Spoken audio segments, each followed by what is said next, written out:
So Simple tutorial. Good morning students, welcome to SST So Simple tutorial.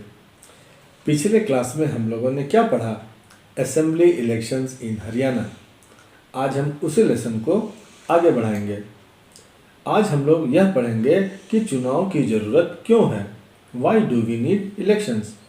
हालांकि इसकी चर्चा मैं पहले कर चुका हूँ जब direct and indirect democracy discuss कर रहा था। आज मैं एक बार फिर थोड़ी बात इस पर कर लेता हूँ। बच्चों, in a democracy people rule themselves. पर यह रूल ऑफ पीपल क्या बिना इलेक्शंस के पॉसिबल है? हो सकता है जब सारे लोग हर रोज साथ बैठे और सारे डिसीजंस मिलजुल कर लें। पर क्या यह पॉसिबल है? किसी भी बड़े कम्युनिटी या देश में जहां लाखों और करोड़ों लोगों को निर्णय लेना हो कि सभी के पास रोज इतना समय हो या सभी के पास हर मैटर पर डिसीजन लेने का नॉलेज भी हो, यह पॉसिबल नहीं लगता है।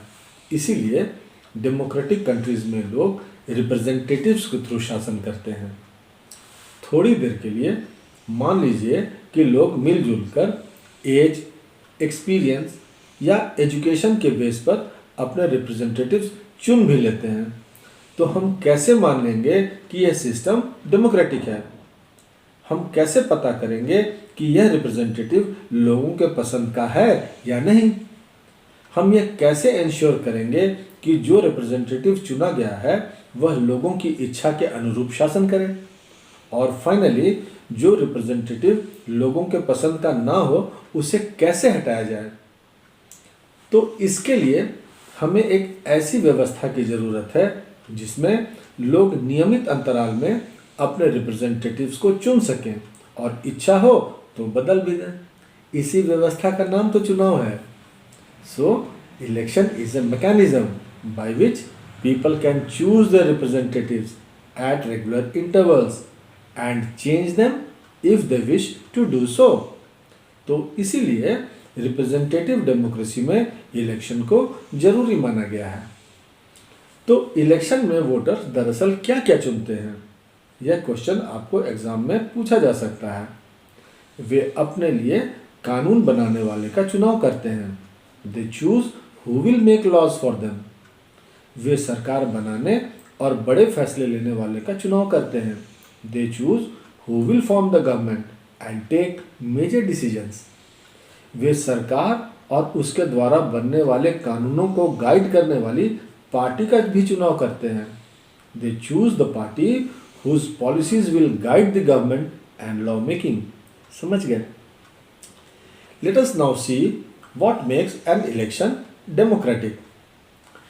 डेमोक्रेटिक कंट्रीज में तो इलेक्शन होते ही हैं, पर अधिकांश नॉन डेमोक्रेटिक कंट्रीज भी इलेक्शन करवाते हैं। तो हम इनमें फ़र्क कैसे करेंगे? हम कैसे कहेंगे कि एक चुनाव डेमोक्रेटिक है और दूसरा डेमोक्रेटिक नहीं है? तो आइए हम लोग एक डेमोक्रेटिक इलेक्शंस कहलाने के लिए कुछ मिनिमम कंडीशंस पर नज़र डालते हैं। सबसे पहले तो ये कि चुनने का अधिकार सभी को है, मतलब हर किसी को वोट देने का अधिकार हो और हर किसी के वोट का मान एक समान हो। That means everybody should be able to choose. That means everyone should have one vote and every vote should have one value. दूसरा, चुनाव में आपके पास विकल्प हो। पार्टीज और कैंडिडेट्स को चुनाव में उतरने की आज़ादी हो ताकि वो वोटर्स के सामने विकल्प पेश कर सकें। So in an election there should be something to choose from. Parties and candidates should be free to contest elections and should offer some real choice to the voters. तीसरा है चुनाव नियमित अंतराल में होने चाहिए। This choice must be offered at regular intervals. Elections must be held regularly after every few years. चौथा ये कि लोग जिसे चाहें वास्तव में वही चुना जाना चाहिए। The candidate preferred by the people should get elected. और पांचवा, चुनाव स्वतंत्र और निष्पक्ष ढंग से कराया जाना चाहिए जिससे लोग सचमुच अपनी इच्छा से व्यक्ति का चुनाव कर सकें।